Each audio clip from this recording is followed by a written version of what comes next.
ಅನೀಶ್ ಸಾಕಷ್ಟು ಸಿನಿಮಾಗಳಲ್ಲಿ ತುಳು ಸಿನಿಮಾಗಳಲ್ಲಿ ನಟಿಸಿದ್ದಂಥ ನಟ ರಾಕೇಶ್ ಪೂಜಾರಿ ಟೆಲಿವಿಷನ್ ಮೂಲಕ ಮನೆ ಮಾತಾಗಿದ್ರು. ಕಾಂತಾರದಲ್ಲೂ ಕೂಡ ನಟನೆಯನ್ನು ಮಾಡಿದ್ದಾರೆ ಪ್ರೀಕ್ವೆಲ್ನಲ್ಲಿ. ಜೊತೆಗೆ ತುಳು ಸಿನಿಮಾಗಳಲ್ಲೂ ಕೂಡ ನಟಿಸಿ ಜನಮನ ಗೆದ್ದಿದ್ದಂಥವರು. ಒಬ್ಬ ನಟನಾಗಿ ರಾಕೇಶ್ ಪೂಜಾರಿ ಯಾವ ರೀತಿ ಬೆಳೀತಾ ಇದ್ರು ಅಂತ ಹೇಳಿ. ಅದೇ ನಾವು ಸೀಸನ್ 1 ಅಲ್ಲಿ ಇದ್ದವರು ಆರ್ಟಿಸ್ಟ್ಗಳೆಲ್ಲ. ಅವನು ಅವತ್ತಿಂದಲೇ ಟ್ರೈ ಮಾಡ್ತಿದ್ದೆ ಆಕ್ಚುಲಿ. ಅಂದ್ರೆ ಅವನಿಗೊಂದು ಡ್ರೀಮ್ ಇತ್ತು. ಅವ್ನು ಹೇಳ್ತಿದ್ದೆ ಯಾವಾಗ ನನಗೊಂದು ದೊಡ್ಡ ಸ್ಟೇಜ್ ಅಲ್ಲಿ ಆಕ್ಟ್ ಮಾಡ್ಬೇಕು. ಅಂದ್ರೆ ಇಲ್ಲಿ ಒಂದಷ್ಟು ಲೋಕಲ್ ಚಾನಲ್ಗಳಲ್ಲೆಲ್ಲ ಕಾಮಿಡಿ ಶೋ ಮಾಡ್ಕೊಂಡು, ನೀವು ಹೇಳಿದಾಗೆ ರಂಗಭೂಮಿಯಲ್ಲಿ ನಾಟಕಗಳು ಅಷ್ಟೇ. ನಾವು ಸ್ಟೇಜಿಗೆ ಬಂದ್ರೆ ನಾವು ಒಂದ್ಸಲ ಕಾಮಿಡಿ ಗ್ಲಾಡಿ ಆದ್ಮೇಲೆ ಒಂದು ನಾಟಕದಲ್ಲಿ ಅಭಿನಯ ಮಾಡಿದ್ದ ಅವನು. ನಾವೆಲ್ಲರೂ ಅದನ್ನ ನೋಡಕ್ ಹೋಗಿದ್ವಿ. ಅಲ್ಲಿ ಅವನು ಒಂದು ಕೊಟ್ಟ ಏನು ಪಾತ್ರಗಳಿದಾವಲ್ಲ, ಅವ್ನ ಜೀವ ತುಂಬ್ತಾನೆ, ಅಲ್ಲಿ ಜನರನ್ನು ನಗಿಸ್ತಾನೆ ಅಂತ. ಅವ್ರ ಪೊಟೆನ್ಶಿಯಲ್ ಬೇರೆ ಒಂದು. ಅದು ಅಲ್ಲದೆ ಸೀಸನ್ 3ಗೆ ಸೆಲೆಕ್ಟ್ ಆದ. ನೋಡಿ ಅವ್ನ ಪೊಟೆನ್ಶಿಯಲ್ ಹೇಗಿತ್ತು ಅಂದ್ರೆ, ಸೀಸನ್ 3 ಅಲ್ಲಿ ವಿನ್ ಆಗೋ ಮಟ್ಟಿಗೆ ಅಷ್ಟೊಂದು ಪೊಟೆನ್ಶಿಯಲ್, ಅಂದ್ರೆ ಅಷ್ಟು ಸ್ಟ್ರಾಂಗ್ ಅವನು. ಎಲ್ಲ ಕಾಮಿಡಿ ಎಲಿಮೆಂಟ್ಸ್ ಗಳನ್ನ, ಅಂದ್ರೆ ನಾವು ಬರೀ ಒಂದು ಕಂಟೆಂಟ್ ಅಲ್ಲಿ ಅವನು ಬೇರೆ ಲೆವೆಲ್ಗೆ ರೀಚ್ ಆಗಿದ್ದ. ಹೆಬ್ಬಾವು ಅಂತ ಒಂದು ಕ್ಯಾರೆಕ್ಟರ್ ಆಡಿಷನ್ ಅಲ್ಲಿ ಕೊಡೋ ತರ ಮಾಡಿದ್ದ. ಅದು ಆಲ್ ಓವರ್ ಕರ್ನಾಟಕದಲ್ಲಿ ಫೇಮಸ್ ಆಗಿತ್ತು. ಯಾವಾಗ್ಲೂ ಮರಿ ಹೆಬ್ಬಾವು ಅಂತ ಎಲ್ಲರೂ ಕರಿತಾ ಇದ್ರು ಅವನು. ಇವತ್ತು ಆ ಒಂದು ವೇದಿಕೆಯ ಮೂಲಕ ಒಂದಷ್ಟು ಸೀರಿಯಲ್ ಗಳಲ್ಲಿ ಆಕ್ಟ್ ಮಾಡಿದ. ಹಿಟ್ಲರ್ ಕಲ್ಯಾಣದಲ್ಲಿ ತುಂಬಾ ಫೇಮ್ ಆಯ್ತು ಅವನಿಗೆ ಈ ಸೀರಿಯಲ್ ಅಲ್ಲಿ. ಅದಾದ್ಮೇಲೆ ಒಂದಷ್ಟು ಸಿನಿಮಾಗಳು.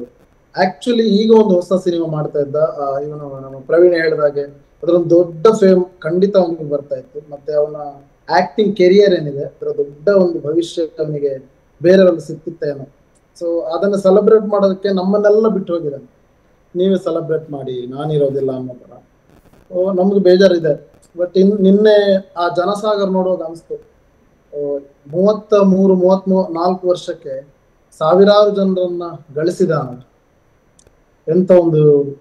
ಅಂದ್ರೆ ಎಲ್ರು ಅಲ್ಲಿ ಹೇಳ್ತಿದ್ರು, ಅಂದ್ರೆ ಅದನ್ನ ಸೆಲೆಬ್ರೇಟ್ ಮಾಡೋದಂತಲ್ಲ, ಬಟ್ ಅಲ್ಲಿರುವ ಹಿರಿಯರು ಹೇಳ್ತಾ ಇದ್ರು, ಇಲ್ಲಿ ಇದೊಂದು ದಾಖಲೆ. ಎಷ್ಟು ಜನ ಒಬ್ಬನ ನೋಡಕ್ ಬರ್ತಾರೆ ಅಂದ್ರೆ ಅವನ ಎಷ್ಟು ಸಾಧನೆ ಮಾಡಿದ್ದಾನೆ ಅಂತ.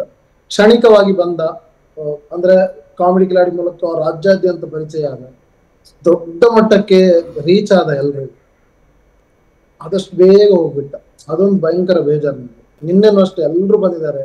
ನನಗೊಂದು ಅಂದ್ರೆ ನಮ್ಮವ್ರ ಬಗ್ಗೆ ಒಂದು, ನೀವು ವಿದ್ಯಾ ಮ್ಯಾಮ್ ಕೂಡ ಕರಾವಳಿ ಅವರೇ, ನಮ್ಗೆ ಗೊತ್ತಿದೆ. ಇಲ್ಲಿ ಭಾವನಾತ್ಮಕ ವಿಷಯಗಳಿಗೆ ಎಲ್ರು ಸ್ಪಂದಿಸ್ತಾರೆ. ಅಂದ್ರೆ ಎಲ್ರು ಭಾವುಕ ಜೀವಿಗಳೇ ಇರೋದು ಜಾಸ್ತಿ. ಸೊ ರಕ್ಷಿತಾ ಮೇಡಮ್ ಇರ್ಬೋದು, ಯೋಗರಾಜ್ ಭಟ್ರು ಇರ್ಬೋದು, ಆನಂದ್ ಅಣ್ಣ, ಅನು ಅಕ್ಕ, ಮತ್ತೆ ನಮ್ಮ ಎಲ್ಲ ಝೀನ ಟೀಮ್ ಎಲ್ರು ಬಂದ್ರು. ನನ್ಗೆ ಅನಿಸ್ತು ಆಗ ಎಲ್ಲೋ ಒಂದು 25-30 ಕಿಲೋಮೀಟರ್ ಶೂಟಿಂಗ್ ನಡೀತಾ ಇದೆ. ಅಲ್ಲಿನ ಡೈರೆಕ್ಟರ್ ಕೂಡ ಬರ್ತಿದ್ರೆ ರಾಕಿಗೆ ಇನ್ನಷ್ಟು ಖುಷಿ ಆಗ್ತಿತ್ತೇನೋ ಅಂತ. ಬಟ್ ಗೊತ್ತಿಲ್ಲ, ಬರ್ಲಿಲ್ಲ ಅವರು. No problem. ಆದ್ರೆ ನನ್ಗೆ ಅನಿಸ್ತು ಬರಬಹುದಿತ್ತು ಅಂತ. ಇದೆಲ್ಲ ನಮ್ಮ ಅನಿಸಿಕೆಗಳಷ್ಟೇ.